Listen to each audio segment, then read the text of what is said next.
Добрый день, я Екатерина Терехова, и ближайшие полчаса посвятим новостям региона. Главным федеральным инспектором по Рязанской области стал Сергей Яковлев. Он сменил на этом посту Владимира Сарафанова.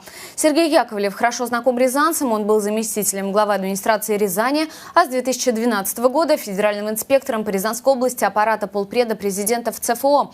Но тем не менее, чтобы его представить коллегам и руководителям региона, в Рязань приехал заместитель полномочного представителя президента в Центральном федеральном округе Мурат Зязиков. Также в рамках рабочей поездки он провел встречу с Николаем Любимовым.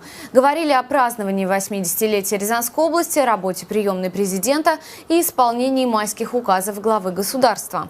Мурат Зязиков отметил, что Николай Любимов – опытный управленец.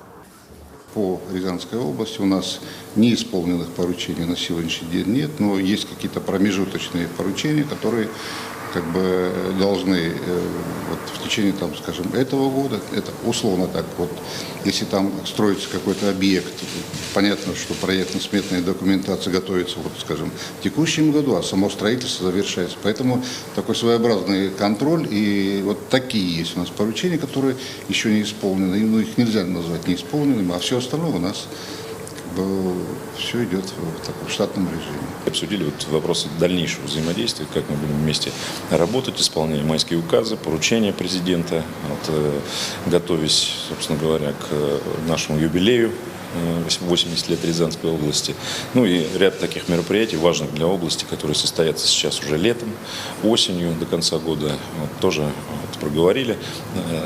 Мурат Магомедович обещал поддержку во всех хороших наших начинаниях.